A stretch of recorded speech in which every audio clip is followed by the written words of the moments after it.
Good morning students, Gayatri school Sanchore के YouTube channel में आप सभी का स्वागत है। हमारा दूसरा लेसन जो है ए गिफ्ट ऑफ चप्पल्स चल रहा था, जिसमें हमने पहले पैराग्राफ का जो है वो हिंदी ट्रांसलेशन किया था, जिसमें मृदु नाम की एक युवा लड़की जो कि मद्रास में अपनी नानी वो नाना के साथ में रहते हुए बड़ी होती है। और एक दिन दोपहर बाद तापी, जिसको कि नानी कहते हैं, उसे अपनी उस मृदु की मौसी रुक्मणी के यहाँ उसके मौसेरे भाई बहनों जिसमें लाली, रवि और मीना से मिलाने के लिए ले जाती है। वहाँ जाने पर रुक्मणी जो है दरवाज़ा खोलती है और दरवाज़ा खोलते ही जो है वो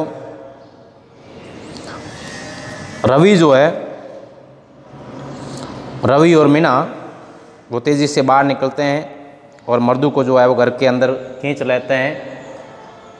मृदु विरोध करती है कि मुझे जो है वो चप्पलें वगैरह व्यवस्थित करने दो। तो वो चप्पलें व्यवस्थित करके जब अंदर जाती है तो वे पीछे जो है वो कड़वे बैर की झाड़ियाँ जो होती है वहाँ पर लेके जाते हैं वो रवि और मीना वगैरह वो बच्चे, लाली और उससे मृदु को।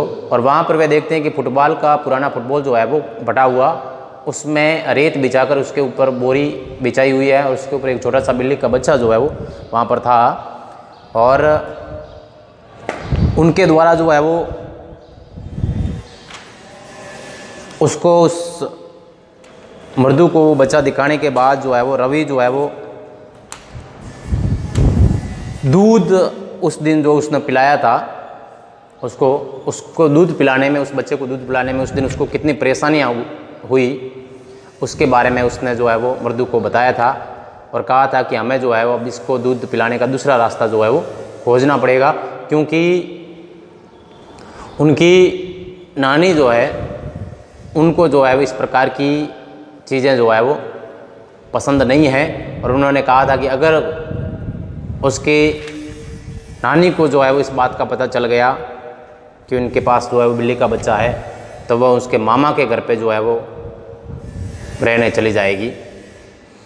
और उन्होंने ये भी कहा था कि लोग हमेशा कहा करते हैं कि जानवरों के प्रति दयावान रहना चाहिए, लेकिन फिर भी जो है वो जब हम इस प्रकार से जानवरों के प्रति जो है वो इस प्रकार का व्यवहार करना चाहते हैं तो वे जो है वो इस प्रकार का व्यवहार हमारे साथ में करते हैं।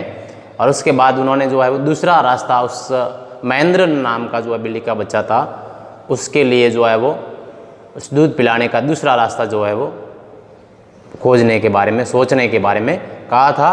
और उसके बाद की जो लाइनें जो है वो आपके सामने है, तो उसका हिंदी ट्रांसलेशन जो है वो आज हम करेंगे। महेंद्रन नाम आया था, Mahendran.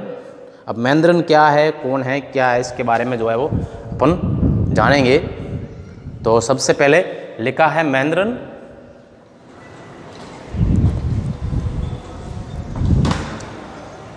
Mahendran, this little kitty's name is Mahendran. मृदु वॉज इम्प्रेस्ड। मृदु नाम की जो लड़की थी उसने प्रभावित होकर के पूछा कि महेंद्रन इस छोटे बिल्ली के बच्चे का नाम है? ये छोटा जो बिल्ली का बच्चा है इसका नाम महेंद्रन है? उसने प्रभावित होकर के पूछा। It was a real name, ये तो वास्तविक नाम है। Not just cute kitty cat name, ये केवल एक बिल्ली के बच्चे का नाम नहीं, ये तो वास्तविक नाम है, जैसा इंसानों का नाम होता है ऐसा नाम है ये तो। एक्चुअली वास्तव में हीज फुल नेम, उसका पूरा नाम इज महेंद्र वर्मा पल्लवा पुनई, ये उस बिल्ली के बच्चे का पूरा नाम है।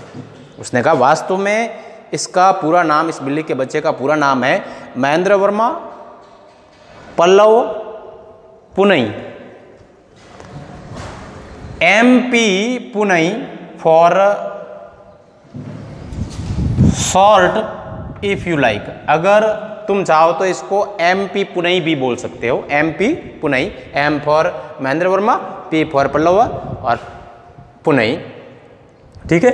He is a fine breed of cat. ये बिल्ली की बढ़िया नस्ल है, अच्छी नस्ल है। ये बच्चा जो है बिल्ली की बढ़िया नस्ल का बच्चा है। जस्ट लुक एट हर फर, उसके बालों को देखो। Like a lions man. Lions man का मतलब शेर के जो गर्दन के लंबे बाल होते हैं उसके जैसे इसके बाल हैं। एंड यू नो, और क्या तुम जानती हो, what the emblem of the ancient Pallava kings was. Emblem का मतलब निशान, प्रतीक, चिन्ह।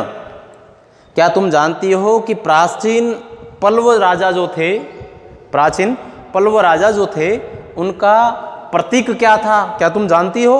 रवि ने उस मर्दू से पूछा, डोंट यू, क्या नहीं जानती? He looked एक्सपेक्टेंटली। एक्सपेक्टेंटली का मतलब होता है आशापूर्वक।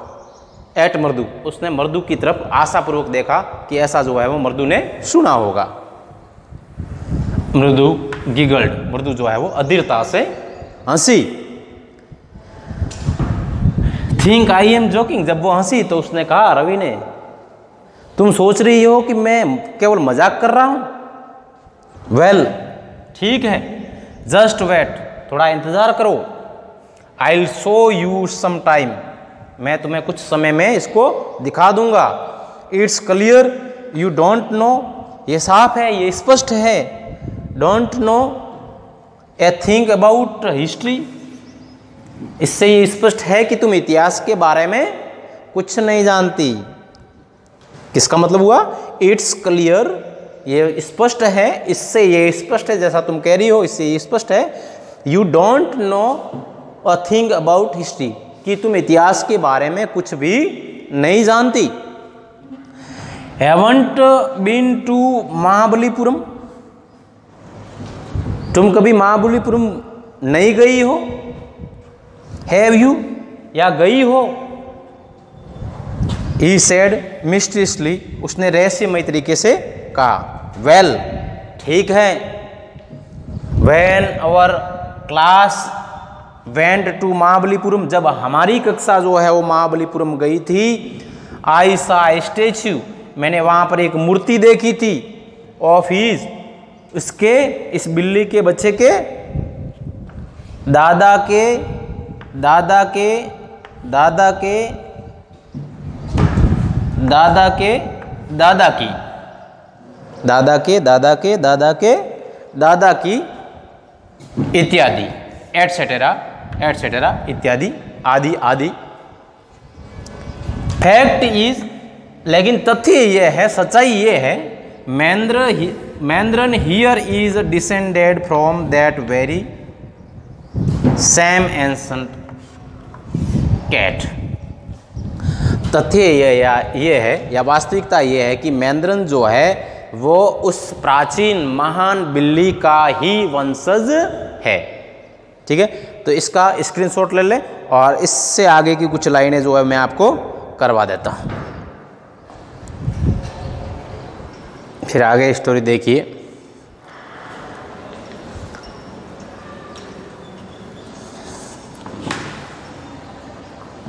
ए क्लोज रिलेटिव, प्राचीन जो बिल्ली है उसका ही जो है वो बच्चा वंशज है। ए क्लोज रिलेटिव, बिल्कुल जो है वो नज़दीकी रिश्तेदार या पारिवारिक सदस्य। विज्ञान, साइंटिफिकली स्पीकिंग, अगर वैज्ञानिक तरीके से कहें, अगर इस बात को वैज्ञानिक तरीके से कहें, of none other than the lion, अगर वैज्ञानिक तरीके से इस बात को कहा जाए तो ये कोई और नहीं बल्कि एक शेर का वंशज है, द पल्लव लॉयन। और कौन सा शेर? पल्लव साम्राज्य का शेर। Emblem of the Pallava dynasty. Dynasty का मतलब होता है राजवंश। पल्लव राजवंश का प्रतीक, पल्लव राजवंश का जो प्रतीक जो शेर है उसका ये वंशज, ये बिल्ली का बच्चा है। रवि वेंट ऑन, रवि कहता गया, walking around the bitter berry bush. Bitter का मतलब कड़वा, बेरी बुश का मतलब बेर की झाड़ी। बेर की झाड़ी जो थी जिसमें बिल्ली का बच्चा ये रखा हुआ था, उस बेर की झाड़ी के चारों ओर घूमते हुए रवि आगे कहता गया, वेविंग ए ट्वीग। वेविंग का मतलब हिलाते हुए, ट्वीग यानी टहनी, अप एंड डाउन। उस झाड़ी की एक टहनी को ऊपर नीचे हिलाते हुए और उस झाड़ी के चारों ओर घूमते हुए रवि आगे कहता गया, हीज आई स्पार्कलिंग। और जब ये कह रहा था, बोल रहा था, तो रवि की आंखें जो है वो चमक रही थी। This cat is a descendant of, descendant यानी वंशज, डिसेंडेंट यानी वंशज of none other than the Mahabalipuram rishi cat. ये बिल्ली का बच्चा जो है कोई और नहीं, महाबलीपुरम के ऋषि जो है उनकी जो बिल्लियां होती है, उनकी जो बिल्लियां हैं, जो बिल्लियां वो पालते हैं, उनका ही वंशज है। एंड इफ आई में जस्ट रिमाइंड यू, और अगर मैं तुम्हें याद दिलाऊं, दे वर्शिप्ड कैट्स, वे बिल्लियों को, महाबलीपुरम के ऋषि जो है वो बिल्लियों को वर्शिप्ड यानी पूजते हैं। वर्शिप से वर्शिप्ड बना है, वर्शिप का मतलब पूजा करना, वर्शिप्ड यानी पूजा की। इन एंशंट इजिप्ट, एंशंट का मतलब प्राचीन और इजिप्ट का मतलब होता है मिस्र। प्राचीन मिस्र में जो है वो बिल्लियों की पूजा की जाती थी। और ये बिल्ली का बच्चा जो है वो ऋषियों के पास जो बिल्लियां जो पाली जाती है उनका ही वंशज है। ठीक है, और ये एम्ब्लेम है महाबलीपुरम के राजाओं का, जो शेर है, जो उनका प्रतीक है, उनके राजवंश का जो प्रतीक शेर है, उनका ही एक वंशज है ये बिल्ली का बच्चा। ऐसा रवि ने उस मृदु को बताया। इसका स्क्रीनशॉट ले लें ताकि फिर वापस इसको देखने में आपको कोई परेशानी न हो। तो ये कुछ लाइनें जो है वो आज हमने पढ़ी। आपको इनका खुद ट्रांसलेशन करने का अभ्यास करना है। बिल्कुल आसान सी स्टोरी है, और जब आपको डिफ़िकल्ट वर्ड्स जो है तैयार होंगे, अगर आप लर्न कर लिए होंगे आपने, तो मेरा मानना है कि आपको इस पार्ट के सेंटेंसेस जो हैं उनका ट्रांसलेशन करने में कोई परेशानी नहीं होगी। लेकिन इसके लिए आपको डिफ़िकल्ट वर्ड्स याद करने ही पड़ेंगे। और आपको इसमें मालूम होगा कि जब पाठ का ट्रांसलेशन करवाया जाता है, क्लास में भी जब पाठ का ट्रांसलेशन जो है वो चल रहा होता था, तो उसमें आपको कोई काम जो है वो नहीं दिया जाता था। वैसे कि वैसे इसमें भी जो है वो आपके पास होमवर्क नहीं है। होमवर्क आपका केवल ये है कि इस वीडियो को जो है वो, जो थोड़ा कुछ कल मैंने जो है इस पार्ट में बताया था, ट्रांसलेशन करवाया था, और कुछ आज करवाया है, तो इन 2 दिनों का जो वीडियो लेक्चर है इनको बार बार देखें, बार बार इन वीडियो लेक्चर्स को देखें और सेंटेंस का भावार्थ जो है, अनुवाद जो है वो समझने का प्रयास करें। और आपका इस दौरान जब तक कि वीडियो लेक्चर इस पार्ट के चलते हैं, आपका होमवर्क जो है वो डिफ़िकल्ट वर्ड्स जो इस पार्ट के जो हैं उसको याद करने का, लर्न करने का ही होमवर्क है आपका। एक साथ आप याद नहीं कर सकते हो तो जितना वीडियो लेक्चर में आपको जो जहाँ तक का करवाया जाता है जिस दिन, उतने डिफ़िकल्ट वर्ड्स तैयार रखो, ताकि साथ साथ में जो है वो अब आगे वाले जो इससे आगे जहाँ तक मैंने करवाया है आज, इससे आगे वाला जो पेज है किताब में टेक्स्ट बुक आपके पास होगी, नहीं है तो जो लास्ट डिफ़िकल्ट वर्ड्स जो है इस ट्रांसलेशन में, इसमें पैराग्राफ में जो आया है, उसके बाद के जो वर्ड्स हैं कम से कम 10 से 15 वर्ड्स जो है वो आप याद रखो, ताकि ट्रांसलेशन में जो है वो आगे वाले में आपके काम आएंगे।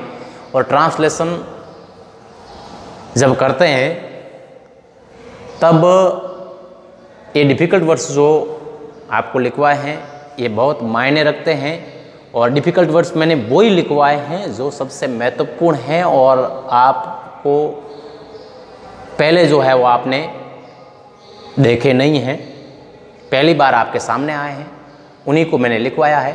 और वो अगर जो है वो आप याद नहीं करोगे तो आपके समझ में नहीं आएगा, केवल हम करवाते रहेंगे और आप जो है वो सुन करके उसको एक कान से सुन करके दूसरे कान से निकाल दोगे, तो आपके कोई काम आएगा नहीं।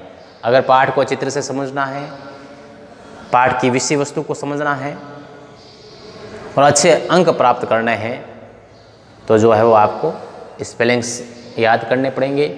और मैं शुरुआत से ही आपको कहते आया हूँ कि अंग्रेज़ी के बारे में आपको अगर जानना है, आगे भी अंग्रेज़ी जो है इसके बारे में निरंतर जो है आपको आगे बढ़ना है और इंग्लिश को अच्छी तरह से समझना है, तो जो भी शब्द आपके सामने आते हैं उनको आपको लर्न करना होगा। अगर इतना संभव नहीं होता तो कम से कम जिस पाठ के आपको करवाए जा रहे हैं वो स्पेलिंग तो आप याद कर सकते हो, तो उसमें कमी ना आने दें, बढ़िया तरीके से काम करें। राइटिंग का मैं एक बात आपको शुरुआत से समझाते आया हूँ, राइटिंग पे विशेष ध्यान दें, इससे एग्जामिनर जो होता है उस पर बहुत प्रभाव पड़ता है। आप जो है वो अच्छा लिख करके उस एग्जामिनर पर अच्छा प्रभाव डाल सकते हो और ख़राब लिख करके उनके ऊपर नेगेटिव प्रभाव डाल सकते हो। अगर अच्छे अंक प्राप्त करने हैं तो आप अच्छा लिखें, ताकि वो आगे वाला प्रभावित हो और आपको जो है वो अच्छे से अच्छे मार्क्स जो है वो दें। तो इस बात का विशेष ध्यान रखें। अक्षरों की बनावट जो है, उनका फॉर्मेशन जो है उसका ध्यान रखें। स्मॉल लेटर और कैपिटल लेटर जो है वो कहाँ रखे किस प्रकार से रखे जाते हैं। और एक लाइन की कॉपी में काम कर रहे हो तो लाइन को टच करते हुए अक्षर लिखें, जिसका स्थान नीचे की ओर होता है उसको नीचे की ओर लिखें, बीच में होता है उसको बीच में लिखें, और जो ऊपर की ओर होता है उसको ऊपर की ओर लिखें। और शब्दों के बीच में थोड़ा गैप रखें, एक शब्द लिखने के बाद थोड़ा सा गैप रख करके, डिस्टेंस रख करके फिर जो है दूसरा शब्द लिखें, ताकि जो है वो मिक्स न हो सब। इस बात का विशेष ध्यान रखें। तो इन सभी इन निर्देशों के साथ, इन दिशा निर्देशों के साथ जो है वो मैं आज का ये मेरा वीडियो लेक्चर जो है वो समाप्त करता हूँ। और कल मैं इसके आगे का जो है वो आगे के सेंटेंसेस, जो पैराग्राफ्स जो है उनको लेकर के, उनका ट्रांसलेशन लेकर के मैं फिर आपके सामने उपस्थित होऊंगा। तब तक के लिए थैंक यू।